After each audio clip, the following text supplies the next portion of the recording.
भारत में धीरे धीरे पेट्रोल और डीजल की खपत घटने की संभावनाएं बन रही हैं और इस बदलाव की दिशा में टाटा कंपनी एक अहम भूमिका निभा रही है। टाटा ने एक राष्ट्रीय स्तर के पाइपलाइन नेटवर्क के निर्माण का निर्णय लिया है, जिसका उद्देश्य हाइड्रोजन और अन्य प्राकृतिक गैसों की आपूर्ति को आसान बनाना है। यह नेटवर्क देश के विभिन्न हिस्सों को जोड़ेगा और इसमें वेलस्पन कंपनी भी साझेदार के रूप में शामिल है। इस परियोजना पर भारी निवेश किया जा रहा है। जैसे जैसे यह नेटवर्क विकसित होगा, पेट्रोल और डीजल पर हमारी निर्भरता कम हो सकती है, क्योंकि अब ऊर्जा के लिए हाइड्रोजन और प्राकृतिक गैसों का उपयोग बढ़ेगा। इस पाइपलाइन के निर्माण में टाटा स्टील के उत्पादों का इस्तेमाल होगा, जिनकी गुणवत्ता को अंतर्राष्ट्रीय स्तर पर सराहा जाता है। यही गुणवत्ता इस परियोजना की मजबूती सुनिश्चित करेगी।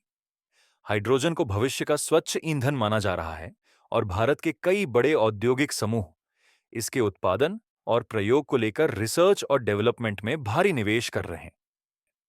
हालांकि हाइड्रोजन बनाना अपेक्षाकृत सस्ता है, लेकिन इसका परिवहन अब तक काफी महंगा पड़ता रहा है।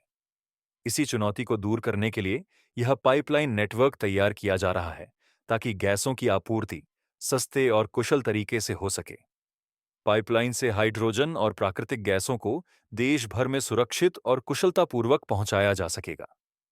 भविष्य में यह नेटवर्क भारत के पड़ोसी देशों से भी जोड़ा जा सकता है, जिससे हाइड्रोजन का अंतर्राष्ट्रीय स्तर पर निर्यात संभव हो पाएगा।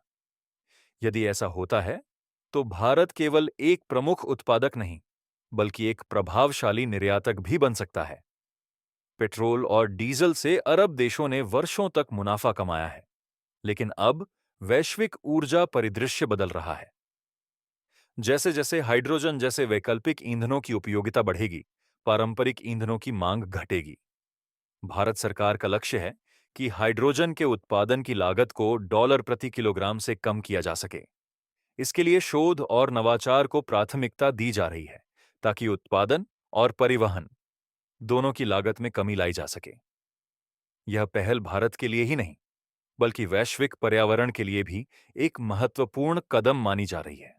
इससे न केवल कार्बन उत्सर्जन में कटौती होगी, बल्कि देश की ऊर्जा आत्मनिर्भरता को भी बल मिलेगा।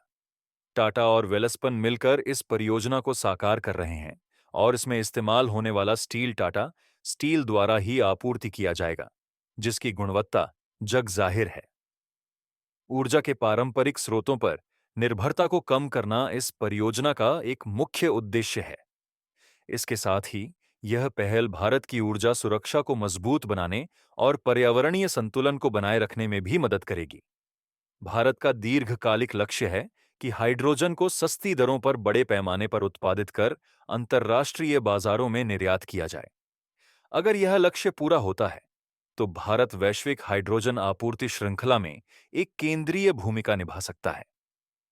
यह परियोजना भारत की ग्रीन एनर्जी रणनीति का हिस्सा है, जो नवीकरणीय ऊर्जा को प्राथमिकता देती है। जैसे जैसे ग्रीन हाइड्रोजन की मांग विश्व स्तर पर बढ़ रही है, भारत को इसका आपूर्ति केंद्र बनने का अवसर मिल सकता है। इस परियोजना की एक महत्वपूर्ण विशेषता यह है कि यह परिवहन लागत को कम करने पर ध्यान केंद्रित कर रही है। अब तक हाइड्रोजन के परिवहन में भारी खर्च आता था, लेकिन पाइपलाइन नेटवर्क इसे काफी हद तक सस्ता बना देगा। इससे न केवल समय की बचत होगी, बल्कि आपूर्ति व्यवस्था भी अधिक प्रभावशाली होगी। पाइपलाइन के जरिए गैसों की आवाजाही सीधे और तेज हो सकेगी, जिससे लागत और ऊर्जा दोनों की बचत होगी। इस परियोजना से भारत को कई तरह के लाभ हो सकते हैं।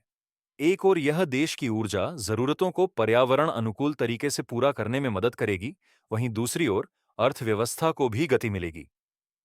जब हाइड्रोजन को बड़े स्तर पर सस्ती दरों पर उपलब्ध कराया जाएगा, तो भारत एक ग्रीन एनर्जी हब के रूप में उभर सकता है। अंततः यह प्रयास न केवल देश की ऊर्जा नीति में बदलाव लाएगा, बल्कि वैश्विक स्तर पर भी भारत की भूमिका को मजबूत करेगा। हाइड्रोजन के प्रभावी और सस्ते परिवहन के माध्यम से यह परियोजना देश की आर्थिक और पर्यावरणीय दिशा दोनों को नया रास्ता दे सकती है,